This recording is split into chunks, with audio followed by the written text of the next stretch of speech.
అందరికి నమస్కారం అండి. గడిచిన డిఎస్సి ఎడ్జిటి పేపర్ చూసుకున్నట్టయితే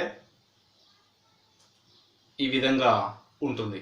Andhra Pradesh SGT Telugu, okay, content, వ్యాకరణం, తర్వాత మనకు కింద ఉన్నటువంటి మెథడ్, అది ఏ విధంగా క్వశ్చన్ పేపర్ ఉంటుందో, మనకి ఏ విధంగా సిలబస్ ఉంటుందో మనం దీన్ని చూసుకుందాం. Andhra Pradesh SGT Telugu paper, Telugu content class 3rd to 8th class వరకు ఉంటుంది. డిఫికల్టీ 10th క్లాస్ వరకు అడుగుతూ ఉంటాడు. కాబట్టి మనం అంటే టెక్స్ట్ బుక్ను 8th క్లాస్ వరకే కాకుండా 10th క్లాస్ వరకు కూడా కంపల్సరిగా ఎస్జిటికి గాను నేర్చుకోవాల్సి ఉంటుంది. సరే, దాంట్లో చూసినట్టయితే మనకు ఇంతకుముందు అయితే ఎలా ఇచ్చామంటే 1 మార్క్ బిట్ అయితే 25, అంటే కాంటెంట్ టెక్స్ట్ బుక్ నుండి, గ్రామర్ నుండి 25 మార్క్స్ వచ్చేవి, మెథడ్ నుండి మనకు 5 మార్కులు వచ్చేవి. ఈచ్ 1 మార్క్ క్వశ్చన్ అయితే గడిచిన లాస్ట్ డిఎస్ చూసినట్టయితే మనకు 1/2 మార్క్ బిట్. కాబట్టి ఇక్కడ ఏమవుతుందంటే 10 మార్కులు ఆ టెక్స్ట్ బుక్ పార్ట్కి గాను, వ్యాకరణం, గ్రామర్ గాను ఉంటుంది. 5 మార్క్స్ మనకు మెథడ్ అనేటివి ఉంటాయి. చూద్దాం. తెలుగు వాచకాలలో పాఠ్యభాగ విషయాలు. ఫస్ట్ అనేది తెలుగు వాచకాలలో పాఠ్యభాగ విషయాలు. దానిలో ఒకటి మనకి ఏంటంటే కవి పరిచయాలు. మనకు కవి పరిచయాల నుండి చాలా రకాలుగా ప్రశ్నలు వస్తూ ఉంటాయి. ఎలా వస్తుంటాయి? ఎక్కువగా ఏం వస్తుంటాయి అంటే రచనల నుండి వస్తాయి. రచనలు వస్తాయి option A, option B, C, D. దాంట్లో కానిదేది అంటాడు. పైన కవి పేరు ఇచ్చి కదా, అతడి రచన కానిదేది అంటాడు. కాబట్టి జాగ్రత్తగా మనం ఏం చేయాలంటే, కవి అంటే ఏదైనా ఒక లెసన్ ఉంటుంది అనుకోండి, పాఠం ఉంది అనుకోండి, ఆ పాఠం యొక్క కవి ఎవరు, ఆయన తల్లిదండ్రులు ఎవరు, ఆయన కాలం ఏంటి, ఆయన రచనలు ఏంటి, ఆయన ఎవరు ఆస్థాన కవి కదా, ఆయన యొక్క ప్రత్యేకత ఏంటి, ఆయన శైలి ఏంటి, ఇవన్నీ చాలా జాగ్రత్తగా నేర్చుకోవాల్సి ఉంటుంది. లేని పక్షంలో 1 మార్క్ వెళ్ళిందంటే మనం లిస్ట్లో ఎక్కడికో వెళ్ళిపోతాం. కావున చాలా జాగ్రత్తగా గమనించాలి.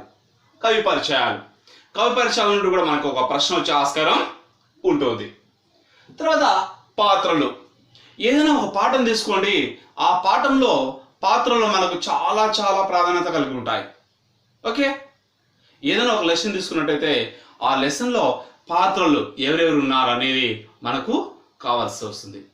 7th క్లాసులోని అతిథి మర్యాద అన్న పాఠం చూసినట్టయితే దాంట్లో పాత్రలు ఉంటాయి కదా. సత్తుప్రస్తుడు, తర్వాత తన కుమారుడు, భార్య, కోడలు, తర్వాత ముంగిస, ధర్మరాజు, ఇవి ఈ విధంగా మనకు పాత్రలు ఉంటాయి. కాబట్టి ఇవి దాంట్లో ఉన్నటువంటి పాత్ర అన్నట్టు మనకు ప్రాధాన్యత కలిగి ఉంటుంది. తర్వాత ఇతివృత్తాలు అంటే ఆ పాఠం దేని గురించి తెలియజేస్తుంది. ఓకే, సమాజం గురించి తెలియజేస్తుందా, నీతి గురించి తెలియజేస్తుందా, తర్వాత సంస్కృతి గురించి తెలియజేస్తుందా అంటే ఆ ఇతివృత్తం కూడా చాలా చాలా ప్రాధాన్యత కలిగి ఉంటుంది. తర్వాత సందర్భాలు. ఈ సందర్భాలనే మనం ఏమనుకోవచ్చు అంటే నేపథ్యం అని కూడా అనొచ్చు.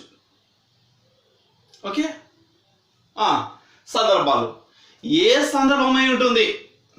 అమ్మ కోసం మన పాఠం అని అనుకోండి, అంటే దాని యొక్క సందర్భం ఏమైంటుందండి అంటే కుమారులు తల్లిదండ్రుల కోసం ఏ విధంగా పాటుపడాలో తెలియజేస్తుంది. ఆ విధంగా సందర్భాలు కూడా ప్రాధాన్యత కలిగి ఉంటాయి.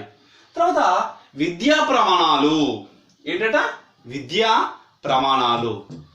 ఏ ఒక్క పాఠ్య పుస్తకాన్ని తీసుకున్నా కానీ, ఏ ఒక్క పాఠ్య పుస్తకం అంటే 3rd class, 4th class, 5th class, 6th, 7th, 8th, 9th, 10thలో కానీ మనకు స్టార్టింగ్లోనూ ఉంటాయి కదా.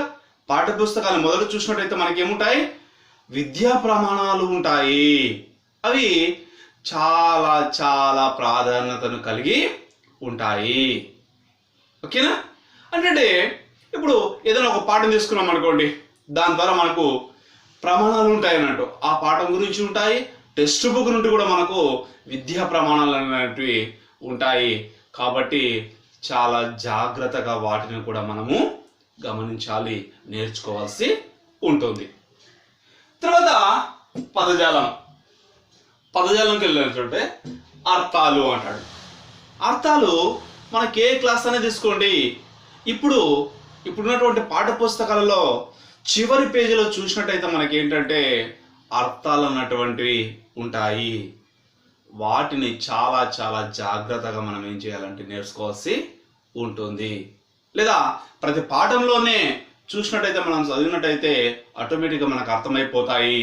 దాంట్లో ఏమైనా కొత్త అర్థాలు ఉన్నాయా, వేరే ఏమైనా అర్థాలు ఉన్నాయా అనేది మనం గమనించాల్సి ఉంటుంది. తర్వాత పర్యాయ పదాలు. పర్యాయ అంటే వేరే పదాలు. ఏంటంటే పర్యాయ పదాలు అంటే వేరే పదాలు. అంటే పర్యాయ పదాలు, ఏదైనా ఒక పదం ఉందనుకోండి, ఏదైనా ఒక అర్థం వచ్చేదానికి రకరకాల పదాలు ఉన్నట్టయితే దాన్ని ఏమంటారంటే పర్యాయ పదాలు అంటారు. ఆ పర్యాయ పదాలు చూసుకోవాలి. తర్వాత నానార్థాలు. ఇది నానార్థాలు.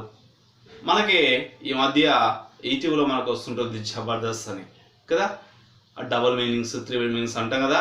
అలాగా నానా అర్థాలు అంటే ఒక పదానికి వివిధ అర్థాలు ఉన్నట్టయితే దాన్ని ఏమంటారంటే నానా అర్థాలు అని అంటారు. కాబట్టి ఒక పదం ఇస్తాడు మనకు, దానికి వివిధ అర్థాలు అంటే 2-3 అర్థాలు ఉన్నటువంటివి ఈ ఆప్షన్లో ఉంటుంది. దాంట్లో ఒకటి తప్పు ఉంటుంది, మిగతా కరెక్ట్ ఉంటాయి. కాబట్టి చాలా జాగ్రత్తగా చూడాలి. ఇప్పుడు ఇస్తున్నటువంటి ఆప్షన్లో ఇంతకుముందు అయితే ఏంటంటే డైరెక్ట్ బిట్ ఉంటాయి అన్నట్టు, చూడగానే మనకు ఆన్సర్ వచ్చేది. ఇప్పుడు అలా కాదు, 4 ఆప్షన్లు చూడాల్సిందే. 4 ఆప్షన్లు పూర్తిగా చూడాల్సిందే. చూసిన తర్వాత ఏం చేయాలంటే సరైన సమాధానాన్ని గమనించాలి. ప్రశ్న కూడా పూర్తిగా బాగా చదవాలి. ఎందుకు పూర్తిగా చదవాలంటే స్టార్టింగ్లో అంత ఇచ్చి కానిది ఏంది అంటాడు, లేదా అయినది ఏంది అంటాడు, సరికానిది ఏంది అంటాడు. ఆ చిన్న తోకలో అర్థం అనేది గోచరిస్తూ ఉంటుంది. కాబట్టి దాన్ని కూడా దృష్టిలో పెట్టుకోవాల్సి ఉంటుంది. 4 ఆప్షన్లు పూర్తిగా చూసి సరైన సమాధానాన్ని పెట్టాల్సి ఉంటుంది.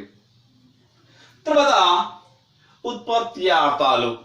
అంటే ఒక పదం ఏ విధంగా పుట్టింది అని తెలియజేసేదాన్ని ఏమంటారంటే ఉత్పత్తి అంటాం. అంటే ప్రొడ్యూస్ అంటాం కదా. ఒక పదం ఏ విధంగా పుట్టింది అని తెలియజేసేది ఏంటంటే మనకి ఉత్పత్త్యార్థాలు. వాటి గురించి కూడా మనం పూర్తిగా వివరణ ఇచ్చుకోవాల్సి ఉంటుంది. తర్వాత జాతీయాలు. అంటే ఆ పదాలు ఏ విధంగా ఏర్పడ్డాయి, వాటి గురించి ఏంటో మనము తెలుసుకోవాల్సి ఉంటుంది. తర్వాత సామెతలు, వివరణ, గుర్తించుట. ఓకే, సామెతలు ఏం చేస్తారంటే ఈ ఏదైనా ఒకటి క్వశ్చన్ ఇచ్చేటాడు, అది సామెతనా, నానుడా, జాతీయమా, ఉత్పత్త్యార్థమా అని అడుగుతుంటాడు. కాబట్టి వాటిని కూడా మనం నేర్చుకోవాల్సి ఉంటుంది. తర్వాత పొడుపు కథలు. పొడుపు కథలు అంటే దాంట్లోనే ఆన్సర్ ఉండొచ్చు లేదా విప్పాల్సి ఉంటుంది. కాబట్టి ఈ పొడుపు కథలు అన్నది కూడా చాలా జాగ్రత్తగా నేర్చుకోవాల్సి ఉంటుంది. తర్వాత మనం చూసినట్టయితే భాషాంశాలు. ఏంటంటే భాషాంశాలు, దానిలో విభక్తి ప్రత్యయాలు. మనకు తెలుసు విభక్తులు కదా, ప్రథమ విభక్తి, ద్వితీయ విభక్తి, తృతీయ విభక్తి, చతుర్థ విభక్తి, పంచమ విభక్తి, షష్ఠ విభక్తి, సప్తమ విభక్తి, తర్వాత సంబోధన ప్రథమ విభక్తి అని ఉంటుంది. ఇట్లా ఈ విధంగా 7 విభక్తులు అయితే 8వ సంబోధన ప్రథమ విభక్తి అనేది ఉంటుంది. ఈ విధంగా విభక్తులు అంటే ఏం చేస్తారంటే చేతన పదం నుంచి బ్రాకెట్లో పెట్టి ఇది ఏ విభక్తికి చెందినది అని అడగవచ్చు, లేదా తృతీయ విభక్తి అని కింద ఇచ్చి తృతీయ విభక్తికి కింద ఉన్న దాంట్లో ఆప్షన్స్ గుర్తించండి అంటాడు. ఆ విధంగా డూములు, నిన్నుల గురించి చేతన తోడం అని ఇట్లా ఇస్తాడు. కాబట్టి మనం ఏం చేయాలంటే పూర్తిగా ప్రశ్న చదివిన తర్వాత సమాధానం పెట్టవలసి ఉంటుంది. తర్వాత ఔపవిభక్తికాలు. విభక్తిలోనే ఔపవిభక్తులు అన్నట్టుంటాయి. వాటినే ఈ టి తి అన్నవి కదా. గోరు ప్లస్ లో, దాన్ని ఏమవుతుందంటే గోటిలో, గోరు ప్లస్ లో అనేది కలిసినప్పుడు గోటిలో వస్తుంది. ఇక్కడ టీ వస్తుంది అంటే ఈ టీలో ఈ ఉంటుంది కాబట్టి అది ఈ అనేది వస్తుంది మనకు. ఆ విధంగా ఈటీటీ అని వచ్చేవి మనకి ఏంటంటే ఔపవిభక్తికాలుగా గుర్తించాల్సి ఉంటుంది. తర్వాత పారిభాషిక పదాలు, ధృత ప్రకృతికాలు. ధృతం అంటే నాకారం అని, ఒక పదానికి చివరిలో నా ఉన్నట్టయితే దాన్ని ఏమంటారంటే ధృత ప్రకృతికం అని మనము నేర్చుకోవాల్సి ఉంటుంది. తర్వాత కళలు. కళలు అంటే ఏంటంటే పదం చివర ధృతము ఉండనటువంటి దాన్నే కళలు అని ఉంటుంది. ఇప్పుడు రాముడు అనే పదం ఉంది, చివరిలో రాముడు అన్న పదంలో డు వచ్చింది అంటే ఒక రకంగా నా అన్నది లేదు, అంటే ధృతం అన్నది లేదు. అలా ధృతం లేనటువంటి పదాలను ఏమంటారంటే కళలు అంటారు. తర్వాత ఆమ్రేడితం. ఆమ్రేడితం అంటే మనకు తెలుసు కదా, సందులలో మనం నేర్చుకుంటాం. ఆమ్రేడితం అంటే అంటే రెండు సేమ్ పదాలు వచ్చినప్పుడు ఒక ప్లస్ ఒక అంటే రెండోసారి వచ్చినటువంటి ఒక అని మనం ఏమంటే ఆమ్రేడితం అని అంటాము. అంటే సందులు చెప్పినప్పుడు మనం ఏం చేస్తామంటే మొదట వాటి ఇవి చెప్పుకుంటాం అన్నట్టు. ఏంటంటే ఏం చెప్పుకుంటాము? ఆమ్రేడితం, సంధి కదా, ఏకాదేశం, ఆదేశం, ఆగమం అంటే ఏంటో అక్కడ మనము చర్చించుకుంటాం. తర్వాత సంధి చెప్పాం కదా. తర్వాత వచనాలు, ఏకవచనం, బహువచనం, ద్వివచనం. మనకు తెలుగులో అయితే ఏకవచనం బహువచనం మాత్రం ఉంటుంది, సంస్కృతంలో అయితే ఏకవచనం, ద్వివచనం, బహువచనం. మళ్ళీ తర్వాత నిత్య ఏకవచనాలు, నిత్య బహువచనాలు ఉంటాయి. వాటిని కూడా ఏం చేస్తారంటే రాగి, రాగులు ఉంటాయి కదా, ఆ విధంగా నీరు. తర్వాత ఇలాంటి పదాలు ఏం చేస్తారంటే మనకు అది ఏకవచనమా బహువచనమా అన్నది అడుగుతూ ఉంటాడు కదా. బంగారం, బంగారం అనేది నిత్య ఏకవచనం కదా. ఆ విధంగా ఆ పదం ఇచ్చి నిత్య ఏకవచనమా, నిత్య బహువచనమా, ఏకవచనమా, బహువచనం అని అడుగుతుంటాడు. అది నేర్చుకోవాల్సి ఉంటుంది. కాలాలు కదా, మనకి భూతకాలం, వర్తమాన కాలం, భవిష్యత్ కాలం, తదర్మ కాలం అన్నది 4వ ఉంటుంది. అది దేని గురించి తెలియజేస్తుందో మనం ముందు ముందు చర్చించుకుందాం. తర్వాత లింగాలు. లింగాలు కూడా ఉన్నాయి మనకి. స్త్రీలింగం, పురుషలింగం, నపుంసకలింగం. స్త్రీలింగాన్ని వాళ్ళ పేర్ల గురించి కానీ తెలియజేసేదాన్ని స్త్రీలింగం అని, పురుషలింగాన్ని వారి యొక్క పేర్ల గురించి తెలియజేసేదాన్ని పురుషలింగం అని. స్త్రీలు పురుషులు కాకుండా అంటే చెట్లు కావచ్చు, జంతువులు కావచ్చు, వాటి నుండి తెలియజేసే వాటిని అంటారు అంటే నపుంసకలింగం అని అక్కడ లింగాల గురించి చూసినప్పుడు చూసుకుంటాం. ఇంకా సమాసం, తర్వాత ఆగమం, ఆదేశం, బహుళం, ఇవన్నీ మనకి ఏంటంటే ఈ సందులలోకి వెళ్ళినప్పుడు మనకు ఇవి ఆగుపిస్తూ ఉంటాయి. తర్వాత డి సందులు. సందులు మనకు తెలుగు సందులు, సంస్కృత సందులు అని 2 రకాలు ఉంటాయి. మనకు సిలబస్లో చూసినట్టయితే మనకేం చేస్తారంటే కొద్ది తక్కువ మాత్రమే ఇస్తాడు అన్నట్టు. ఏమిస్తాడు? తెలుగు సందులలో అత్వసంధి, ఇత్వసంధి, ఉత్వసంధి, ఎడాగమ సంధి, సరళాదేశ సంధి, ఆమ్రేడిత సంధి, దిరుక్త డకార సంధి, గసడ దబాదేశ సంధి అని ఇలా సందులు ఇస్తాడు. తర్వాత సంస్కృత సందులు సవర్ణ, గుణ, వృద్ధి, యనాదేశ సందులు ఇస్తాడు. అంటే తక్కువగా ఇస్తాడు చూడడానికి, కానీ మనం ఇవి మాత్రమే ప్రిపేర్ అయ్యామనుకోండి మిగతా వచ్చే ఆస్కారం ఉంటుంది కదా. ఎందుకు అలా ఉంటుంది అంటే అక్కడ మనకు difficulty up to 10th class ఉంటుంది. అంటే 10వ తరగతిని దృష్టిలో పెట్టుకొని ప్రిపేర్ కావాల్సి ఉంటుంది కాబట్టి అవన్నీ అక్కడ మిగతా క్లాసులో ఉంటాయి. కాబట్టి సందులు అనగానే మనం పూర్తిగా నేర్చుకోవాల్సి ఉంటుంది. ఓకే, సూత్రం కావచ్చు, పదాలు కావచ్చు, విడగొట్టడం కావచ్చు, తర్వాత ఆదేశం, ఆగమం, ఏకాదేశం. నెక్స్ట్ ఈఎఫ్ ఈ సమాసాలు. సమాసాలు కూడా మనకు కదా ద్వంద్వ సమాసం, ద్విగు సమాసం, తత్పురుష సమాసం అన్నాడు. తర్వాత మనకేమన్నాయి, బహువ్రీహి సమాసం కదా, నా తత్పురుష సమాసం అంటే. సరే, మొత్తానికి సమాసం అనగానే మనం సమాసాల గురించి పూర్తిగా తెలుసుకోవాల్సి ఉంటుంది. తర్వాత ఛందస్సు. ఛందస్సు గణ విభజన, గణాలు గుర్తించుట. ఛందస్సు అనగానే మనకేం చేస్తారంటే ఒక పదాన్ని ఇచ్చి దాని యొక్క గురులగులు గుర్తించమనవచ్చు, లేదా ఆ గురులగులు ఇచ్చి 1 1 యు అని ఇచ్చి ఇది ఏ గణం అని అడగవచ్చు, లేదా అది ఏ పదం అని అడగవచ్చు, దాని యొక్క పదాన్ని గుర్తించని అనవచ్చు. కాబట్టి అన్ని రకాలుగా నేర్చుకోవాల్సి ఉంటుంది కదా. గణ విభజన అంటే ఛందస్సు గణ విభజన, గణాలు గుర్తించడం అంటే ఒక లైన్ ఇస్తే విభజించమంటాడు, అది ఏ పద్యం అంటాడు, లేదా ఒక పదం ఇచ్చి ఏదో ఒక చోట కింద గీత గీసినటువంటి పదానికి గణాన్ని గుర్తించండి అని కూడా అనడానికి ఆస్కారం ఉంటుంది. తర్వాత అలంకారాలు. వృత్యానుప్రాస, ఛేకానుప్రాస, అంత్యానుప్రాస. అనుప్రాసలోనే మనకు 4 ఉంటాయి. వృత్యానుప్రాసం, ఛేకానుప్రాసం, లాటానుప్రాసం, అంత్యానుప్రాసం. ఒక అల్లు అనేక సార్లు పునరావృతమైనటువంటి వృత్యానుప్రాసం.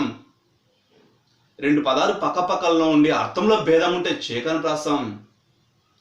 పదాలలో తాత్పర్య భేదం ఉన్నట్లయితే లాటానుప్రాసం. చివర్లో ప్రాసం ఉన్నట్టయితే అంత్యానుప్రాసం. ఈ విధంగా ఓకే, వృత్యానుప్రాస, ఛేకానుప్రాస, అంత్యానుప్రాస. ఉపమాలంకారం, ఉత్ప్రేక్ష, అతిశయోక్తి అలంకారాలు అన్నాడు. ఇంకా చాలా ఉన్నాయి మనకు కదా. ఇవే కాదు, ఇంకా చాలా ఉన్నాయి. స్వభావోక్తి, రూపకలంకారం, చాలా ఉన్నాయి. సరే, అలంకారాలు గుర్తించుట అంటే ఒక పదం ఇచ్చాడు అనుకోండి, ఏదైనా ఒక పదం ఇస్తే అది ఏ అలంకారమో మనం గుర్తించగలగాలి. లేదా అలంకారం పేరు ఇచ్చి క్రింది వాటిలో సరైన ఉదాహరణ ఏదైనా అడగ ఆస్కారం కూడా ఉంటుంది. లేదా పోలికను తెలియజేసే అలంకారం ఏది అనొచ్చు, ఊహను తెలియజేసే అలంకారం ఏది అని అడగవచ్చు, గోరంతను కొండంతలు చేసే అలంకారం ఏది అని అడగవచ్చు కదా. ఈ విధంగా లక్షణ సమన్వయం చేయగలడు. అంటే ఒక పదాన్ని మనం విడగొట్టగలగాలి. దాంట్లో ఉన్న ఉపమానం ఏంటి, ఉపమానం ఏంటి, సమానధర్మం ఏంటి, ఉపమాచకం ఏంటి, ఆ లక్షణాలు ఏంటి, దాని యొక్క అర్థాలు ఏంటి, ఈ విధంగా అలంకారాల గురించి పూర్తిగా తెలుసుకుంటాం. తర్వాత వాక్యాలు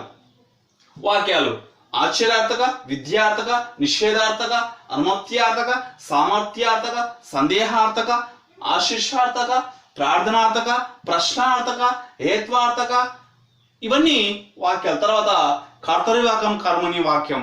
ఇక్కడ చూడండి, ఏంటి ఆశ్చర్యార్థకం అంటే ఆశ్చర్యాన్ని కలగజేసే వాక్యాలు అన్నట్టు.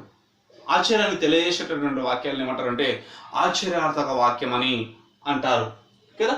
విద్యార్థక అంటే విధులను కానీ ఆజ్ఞలు కానీ సూచించే వాటిని ఏమంటారంటే విద్యార్థక వాక్యం అంటాడు. ఓకే.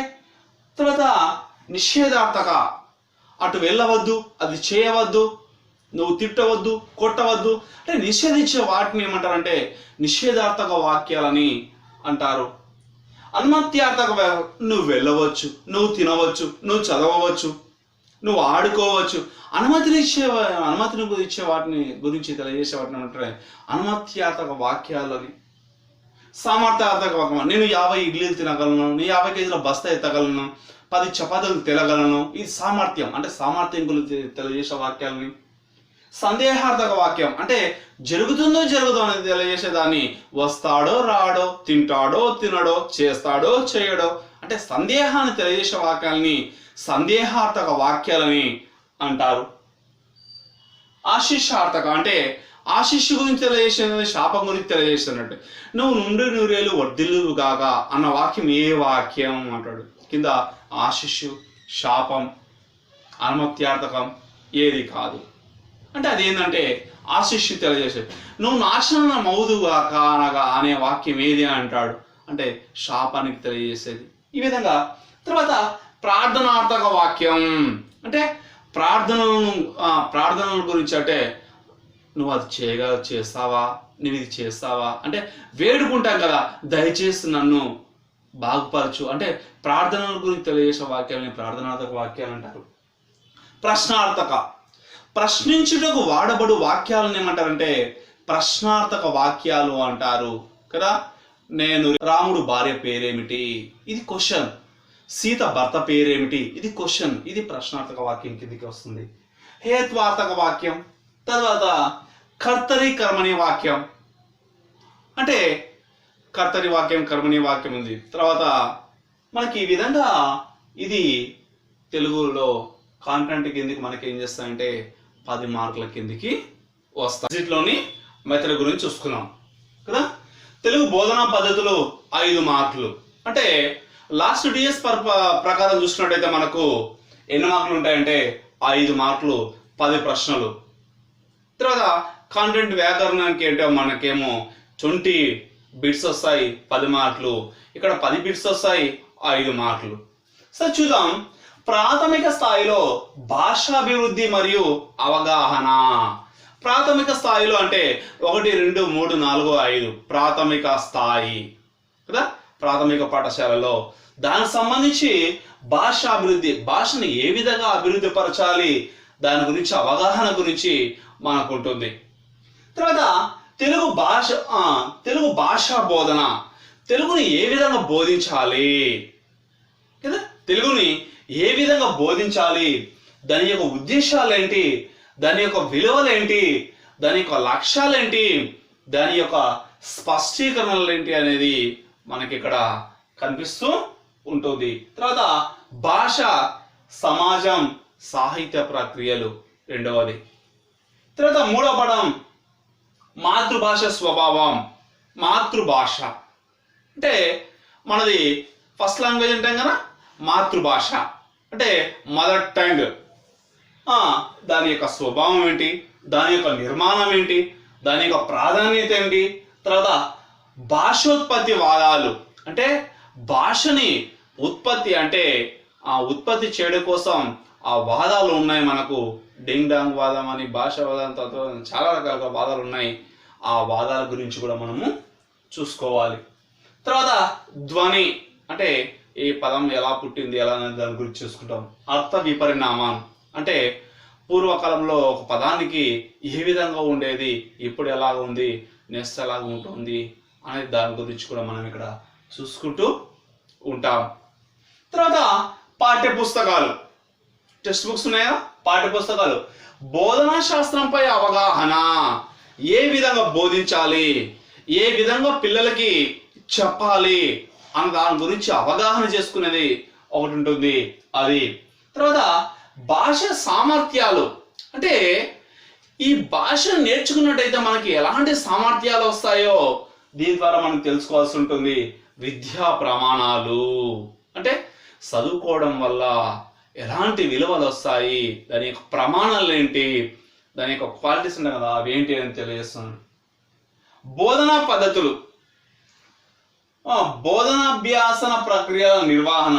తర్వాత ప్రణాళిక రచన, ఒక ప్రణాళిక వేసుకోవాలంటే ఏ విధంగా పాఠ్యాన్ని, అంటే పాఠ్య ప్రణాళిక ఉంటుంది కదా, ప్రణాళిక ఆ రచన అంటే ఒక ప్రణాళిక చేసుకోవాలి. ఒక పీరియడ్లో ఎంత అయిపోగొట్టాలి, ఒక రోజుకి ఎంత అయిపోగొట్టాలి, ఒక వారానికి ఎలా ఉంటుంది, ఓ సంవత్సరంలో ఎట్లా చేసుకోవాలనేది ఒక రచన, ప్రణాళిక రచన. బోధనాభ్యాసన సామాగ్రి, అంటే ఒక పాఠాన్ని మనం బోధించడానికి ఎలాంటి సామాగ్రిని మనం ఏర్పాటు చేసుకోవాలి.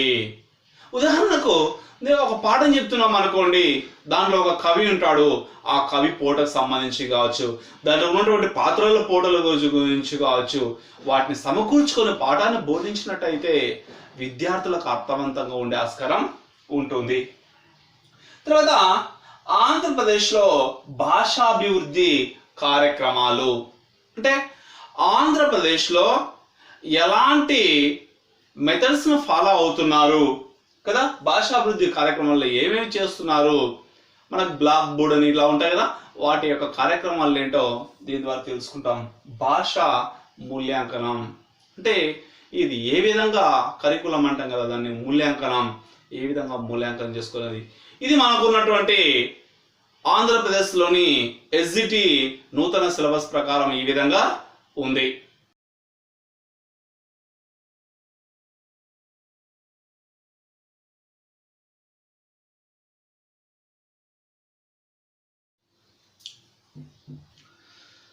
అందరికి నమస్కారం అండి. గడిచిన డిఎస్సి ఎడ్జిటి పేపర్ చూసుకున్నట్టయితే ఈ విధంగా ఉంటుంది. Andhra Pradesh SGT Telugu, okay, content, వ్యాకరణం, తర్వాత మనకు కింద ఉన్నటువంటి మెథడ్, అది ఏ విధంగా క్వశ్చన్ పేపర్ ఉంటుందో, మనకి ఏ విధంగా సిలబస్ ఉంటుందో మనం దీన్ని చూసుకుందాం. Andhra Pradesh SGT Telugu paper, Telugu content class 3rd to 8th class వరకు ఉంటుంది. డిఫికల్టీ 10th క్లాస్ వరకు అడుగుతూ ఉంటాడు. కాబట్టి మనం అంటే టెక్స్ట్ బుక్ను 8th క్లాస్ వరకే కాకుండా 10th క్లాస్ వరకు కూడా కంపల్సరిగా ఎస్జిటికి గాను నేర్చుకోవాల్సి ఉంటుంది. సరే, దానిలో చూసినట్టయితే మనకు ఇంతకుముందు అయితే ఎలాగ ఇచ్చామంటే 1 మార్క్ బిట్ అయితే 25 అంటే కాంటెంట్ టెక్స్ట్ బుక్ నుండి, గ్రామర్ నుండి 25 మార్క్స్ వచ్చేవి, మెథడ్ నుండి మనకు 5 మార్కులు వచ్చేవి. ఈచ్ 1 మార్క్ క్వశ్చన్ అయితే. గడిచిన లాస్ట్ డిఎస్ చూసినట్టయితే మనకు 1/2 మార్క్ బిట్. కాబట్టి ఇక్కడ ఏమవుతుందంటే 10 మార్కులు ఆ టెక్స్ట్ బుక్ పార్ట్ గాను, వ్యాకరణం, గ్రామర్ గాను ఉంటుంది. 5 మార్క్స్ మనకు మెథడ్ అనేటివి ఉంటాయి. చూద్దాం. తెలుగు వాచకాలలో పాఠ్యభాగ విషయాలు. ఫస్ట్ అనేది తెలుగు వాచకాలలో పాఠ్యభాగ విషయాలు. దానిలో ఒకటి మనకి ఏంటంటే కవి పరిచయాలు. మనకు కవి పరిచయాల నుండి చాలా రకాలుగా ప్రశ్నలు వస్తూ ఉంటాయి. ఎలా వస్తుంటాయి? ఎక్కువగా ఏం వస్తుంటాయి అంటే రచనల నుండి వస్తాయి. రచనలు వస్తాయి. Option A, option B, C, D. దాంట్లో కానిదేది అంటాడు. పైన కవి పేరు ఇచ్చి కదా, అతడి రచన కానిదేది అంటాడు.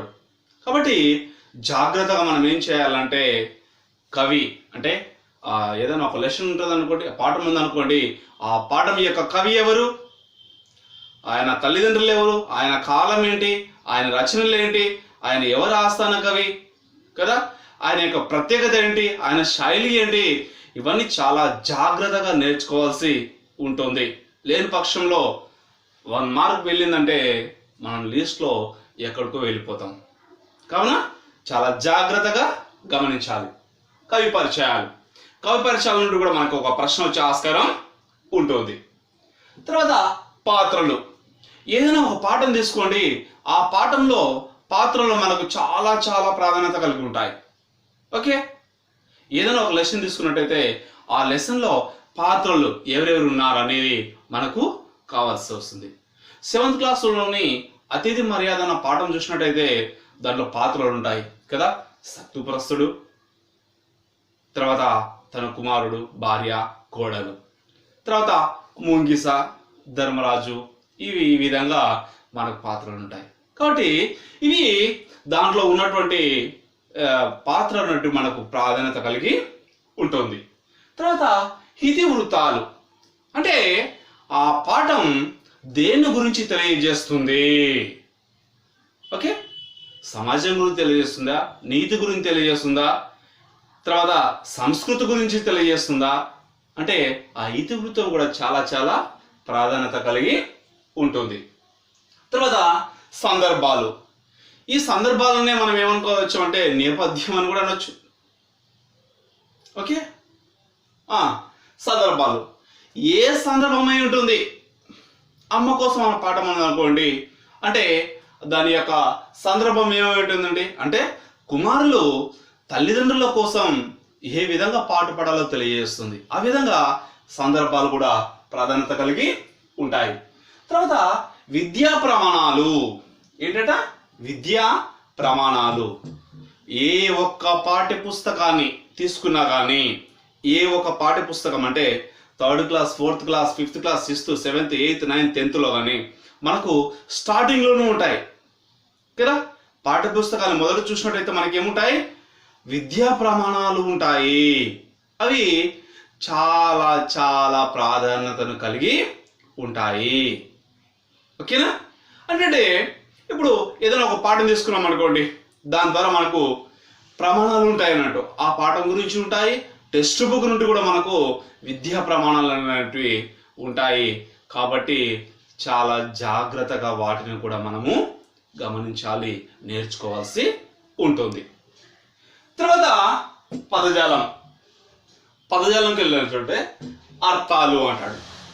అర్థాలు మనకి ఏ క్లాస్ అనేది తీసుకోండి, ఇప్పుడున్నటువంటి పాఠ్య పుస్తకాలలో చివరి పేజీలో చూసినట్టయితే మనకి ఏంటంటే అర్థాలు అన్నటువంటివి ఉంటాయి. వాటిని చాలా చాలా జాగ్రత్తగా మనం ఏం చేయాలంటే నేర్చుకోవాల్సి ఉంటుంది. లేదా ప్రతి పాఠంలోనే చూసినట్టయితే మనం చదివినట్టయితే ఆటోమేటిక్గా మనకు అర్థమైపోతాయి. దాంట్లో ఏమైనా కొత్త అర్థాలు ఉన్నాయా, వేరే ఏమైనా అర్థాలు ఉన్నాయా అనేది మనం గమనించాల్సి ఉంటుంది. తర్వాత పర్యాయ పదాలు. పర్యాయ అంటే వేరే పదాలు. ఏంటంట పర్యాయ పదాలు అంటే వేరే పదాలు. అంటే పర్యాయ పదాలు, ఏదైనా ఒక పదం ఉందనుకోండి, ఏదైనా ఒక అర్థం వచ్చేదానికి రకరకాల పదాలు ఉన్నట్టయితే దాన్ని ఏమంటారంటే పర్యాయ పదాలు అంటారు. ఆ పర్యాయ పదాలు చూసుకోవాలి. తర్వాత నానార్థాలు. ఏంటి నానార్థాలు? మనకి ఈ మధ్య ఈటీవీలో మనకు వస్తుంటుంది జబర్దస్త్ అని కదా, డబుల్ మీనింగ్స్, త్రిబుల్ మీనింగ్స్ అంటాం కదా. అలాగా నానా అర్థాలు అంటే ఒక పదానికి వివిధ అర్థాలు ఉన్నట్టయితే దాన్ని ఏమంటారంటే నానా అర్థాలు అని అంటారు. కాబట్టి ఒక పదం ఇస్తాడు మనకు, దానికి వివిధ అర్థాలు అంటే 2-3 అర్థాలు ఉన్నటువంటివి ఈ ఆప్షన్లో ఉంటుంది. దాంట్లో ఒకటి తప్పు ఉంటుంది, మిగతా కరెక్ట్ ఉంటాయి. కాబట్టి చాలా జాగ్రత్తగా చూడాలి. ఇప్పుడు ఇస్తున్నటువంటి ఆప్షన్లో ఇంతకుముందు అయితే ఏంటంటే డైరెక్ట్ బిట్ అనేటువంటి ఉంటాయి అన్నట్టు, చూడగానే మనకు ఆన్సర్ వచ్చేది. ఇప్పుడు అలా కాదు, 4 ఆప్షన్లు చూడాల్సిందే. 4 ఆప్షన్లు పూర్తిగా చూడాల్సిందే. చూసిన తర్వాత ఏం చేయాలంటే సరైన సమాధానాన్ని గమనించాలి. ప్రశ్న కూడా పూర్తిగా బాగా చదవాలి. ఎందుకు పూర్తిగా చదవాలంటే స్టార్టింగ్లో అంత ఇచ్చి కానిది ఏంది అంటాడు, లేదా అయినది ఏంది అంటాడు, సరికానిది ఏంది అంటాడు. ఆ చిన్న తోకలో కూడా అర్థం అనేది గోచరిస్తూ ఉంటుంది. కాబట్టి దాన్ని కూడా దృష్టిలో పెట్టుకోవాల్సి ఉంటుంది. 4 ఆప్షన్లు పూర్తిగా చూసి సరైన సమాధానాన్ని పెట్టాల్సి ఉంటుంది. తర్వాత ఉత్పత్త్యార్థాలు. అంటే ఒక పదం ఏ విధంగా పుట్టింది అని తెలియజేసేదాన్ని ఏమంటారంటే ఉత్పత్తి అంటాం. అంటే ప్రొడ్యూస్ అంటాం కదా. ఒక పదం ఏ విధంగా పుట్టింది అని తెలియజేసేది ఏంటంటే మనకి ఉత్పత్త్యార్థాలు. వాటి గురించి కూడా మనం పూర్తిగా వివరణ ఇచ్చుకోవాల్సి ఉంటుంది. తర్వాత జాతీయాలు. అంటే ఆ పదాలు ఏ విధంగా ఏర్పడ్డాయి, వాటి గురించి ఏంటో మనము తెలుసుకోవాల్సి ఉంటుంది. తర్వాత సామెతలు, వివరణ, గుర్తించుట. ఓకే, సామెతలు ఏం చేస్తారంటే ఈ ఏదైనా ఒకటి క్వశ్చన్ ఇచ్చేటాడు, అది సామెతనా, నానుడా, జాతీయమా, ఉత్పత్త్యార్థమా అని అడుగుతుంటాడు. కాబట్టి వాటిని కూడా మనం నేర్చుకోవాల్సి ఉంటుంది. తర్వాత పొడుపు కథలు. పొడుపు కథలు అంటే దాంట్లోనే ఆన్సర్ ఉండొచ్చు, లేదా విప్పాల్సి ఉంటుంది. కాబట్టి ఈ పొడుపు కథలు అన్నది కూడా చాలా జాగ్రత్తగా నేర్చుకోవాల్సి ఉంటుంది. తర్వాత మనం చూసినట్టయితే భాషాంశాలు. ఏంటంట భాషాంశాలు. దానిలో విభక్తి ప్రత్యయాలు. మనకు తెలుసు విభక్తులు కదా, ప్రథమ విభక్తి, ద్వితీయ విభక్తి, తృతీయ విభక్తి, చతుర్థ విభక్తి, పంచమ విభక్తి, షష్ఠ విభక్తి, సప్తమ విభక్తి, తర్వాత సంబోధన ప్రథమ విభక్తి అని ఉంటుంది. ఇట్లా ఈ విధంగా 7 విభక్తులు అయితే 8వ సంబోధన ప్రథమ విభక్తి అనేది ఉంటుంది. ఈ విధంగా విభక్తులు అంటే ఏం చేస్తారంటే చేతన పదం నుంచి బ్రాకెట్లో పెట్టి ఇది ఏ విభక్తికి చెందినది అని అడగవచ్చు, లేదా తృతీయ విభక్తి అని కింద ఇచ్చి తృతీయ విభక్తికి కింద ఉన్న దాంట్లో ఆప్షన్స్ గుర్తించండి అంటాడు. ఆ విధంగా డూములు, నిన్నుల గురించి చేతన తోడం అని ఇట్లా వేస్తాడు. కాబట్టి మనం ఏం చేయాలంటే పూర్తిగా ప్రశ్న చదివిన తర్వాత సమాధానం పెట్టవలసి ఉంటుంది. తర్వాత ఔపవిభక్తికాలు. విభక్తిలోనే ఔపవిభక్తికాలు అన్నట్టు ఉంటాయి. వాటినే ఈ టి తి అన్నవి కదా. గోరు ప్లస్ లో, దాన్ని ఏమవుతుందంటే గోటిలో, గోరు ప్లస్ లో అనేది కలిసినప్పుడు గోటిలో వస్తుంది. ఇక్కడ టీ వస్తుంది అంటే ఈ టీలో ఈ ఉంటుంది కాబట్టి అది ఈ అనేది వస్తుంది మనకు. ఆ విధంగా ఈటీతి అని వచ్చేవి మనకి ఏంటంటే ఔపవిభక్తికాలుగా గుర్తించాల్సి ఉంటుంది. తర్వాత పారిభాషిక పదాలు, ధృత ప్రాకృతికాలు. ధృతం అంటే నాకారం అని, ఒక పదానికి చివరిలో నా ఉన్నట్టయితే దాన్ని ఏమంటారంటే ధృత ప్రాకృతికం అని మనము నేర్చుకోవాల్సి ఉంటుంది. తర్వాత కళలు. కళలు అంటే ఏంటంటే పదం చివర ధృతము ఉండనటువంటి దాన్నే కళలు అని ఉంటుంది. ఇప్పుడు రాముడు అనే పదం ఉంది, చివరిలో రాముడు అన్న పదంలో డు వచ్చింది అంటే ఒక రకంగా నా అన్నది లేదు, అంటే ధృతం అన్నది లేదు. అలా ధృతం లేనటువంటి పదాలను ఏమంటారు అంటే కళలు అంటారు. తర్వాత ఆమ్రేడితం. ఆమ్రేడితం అంటే మనకు తెలుసు కదా, సందులలో మనం నేర్చుకుంటాం. ఆమ్రేడితం అంటే అంటే రెండు సేమ్ పదాలు వచ్చినప్పుడు ఒక ప్లస్ ఒక అంటే రెండోసారి వచ్చినటువంటి ఒక అని మనం ఏమంటే ఆమ్రేడితం అని అంటాము. అంటే సందులు చెప్పినప్పుడు మనం ఏం చేస్తామంటే మొదట వాటి ఇవి చెప్పుకుంటాం అన్నట్టు. ఏంటంటే ఏం చెప్పుకుంటాము? ఆమ్రేడితం, సంధి కదా, ఏకాదేశం, ఆదేశం, ఆగమం అంటే ఏంటో అక్కడ మనము చర్చించుకుంటాం. తర్వాత సంధి చెప్పాం కదా. తర్వాత వచనాలు, ఏకవచనం, బహువచనం, ద్వివచనం. మనకు తెలుగులో అయితే ఏకవచనం బహువచనం మాత్రం ఉంటుంది. సంస్కృతంలో అయితే ఏకవచనం, ద్వివచనం, బహువచనం. మళ్ళీ తర్వాత నిత్య ఏకవచనాలు, నిత్య బహువచనాలు ఉంటాయి. వాటిని కూడా ఏం చేస్తారంటే రాగి, రాగులు ఉంటాయి కదా, ఆ విధంగా నీరు.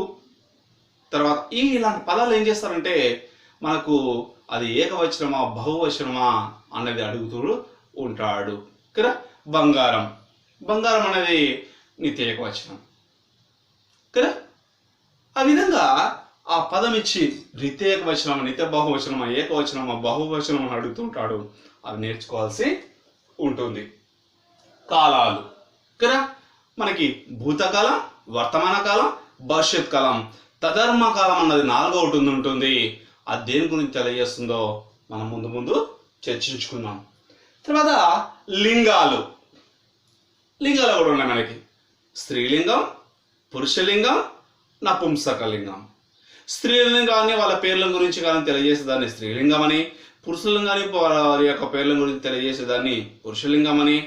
స్త్రీలు పురుషులు కాకుండా అంటే చెట్లు కావచ్చు, జంతువులు కావచ్చు, వాటి నుండి తెలియజేసే వాటిని ఏమంటారు అంటే నపుంసకలింగం అని అక్కడ లింగాల గురించి చూసినప్పుడు చూసుకుంటాం.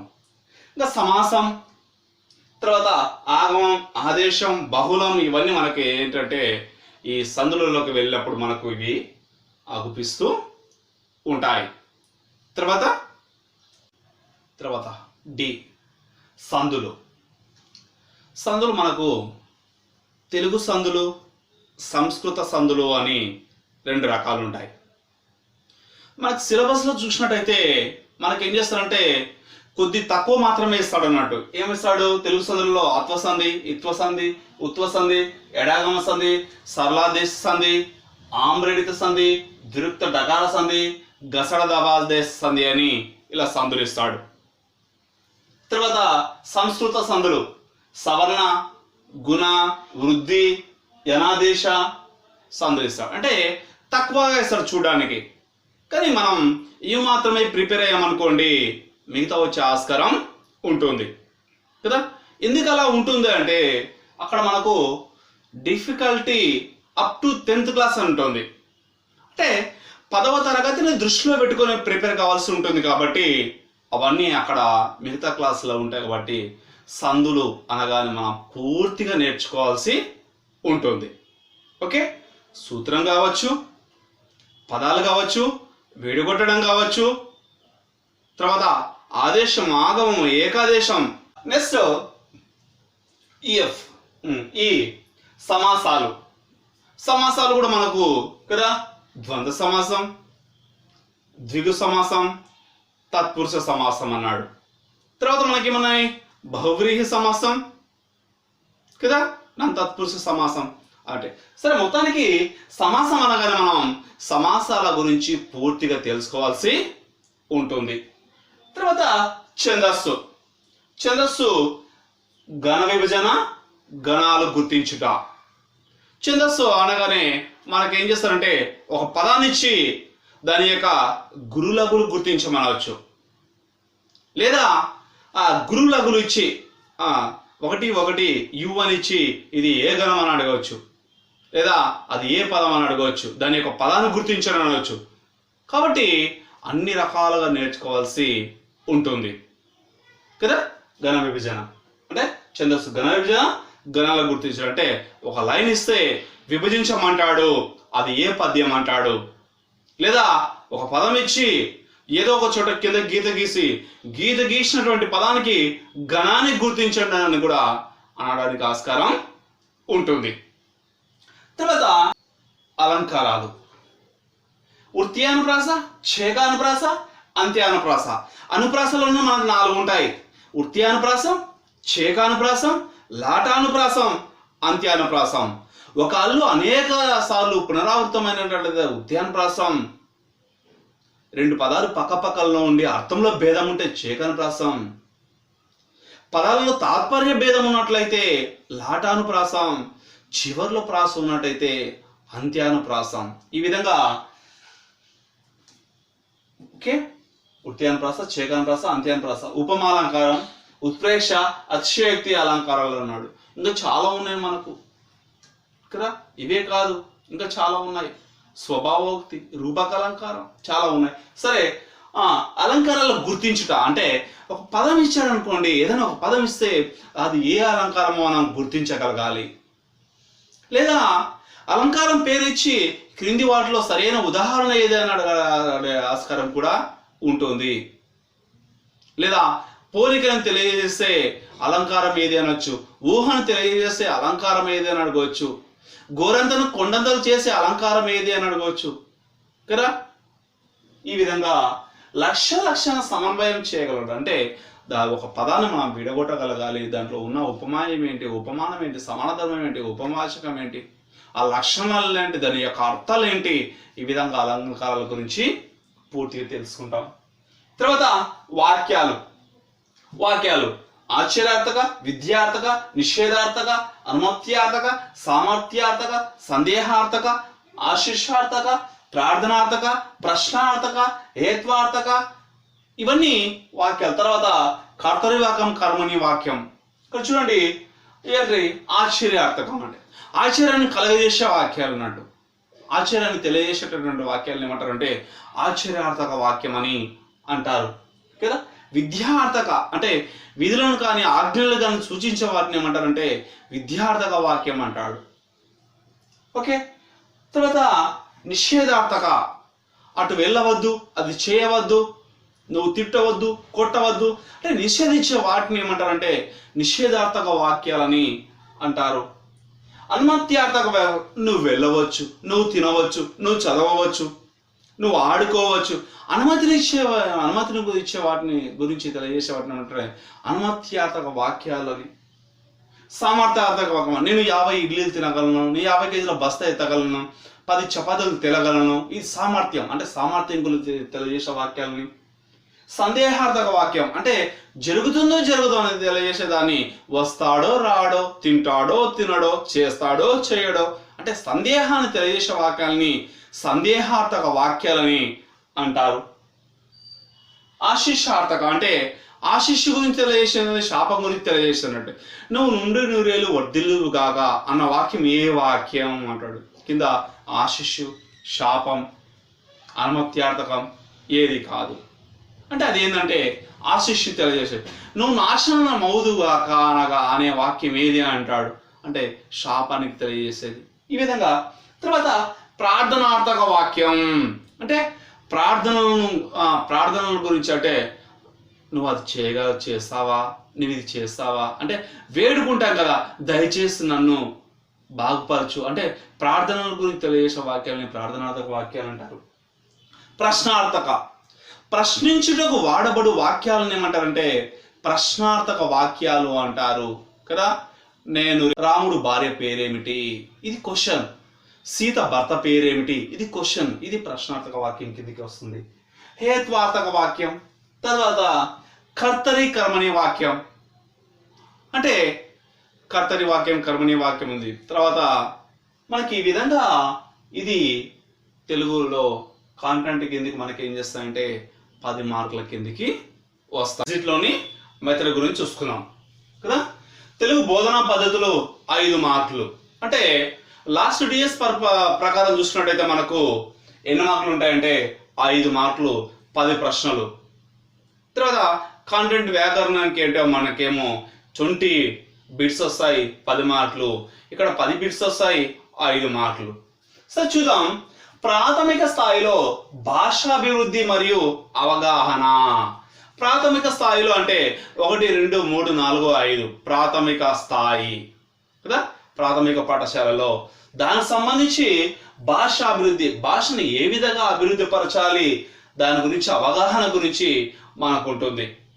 తర్వాత తెలుగు భాషా బోధన, తెలుగుని ఏ విధంగా బోధించాలి కదా, తెలుగుని ఏ విధంగా బోధించాలి, దాని యొక్క ఉద్దేశాలు ఏంటి, దాని యొక్క విలువలు ఏంటి, దాని యొక్క లక్ష్యాలు ఏంటి, దాని యొక్క స్పష్టీకరణలు ఏంటి అనేది మనకి ఇక్కడ కనిపిస్తూ ఉంటుంది. తర్వాత భాష, సమాజం, సాహిత్య ప్రక్రియలు రెండవది.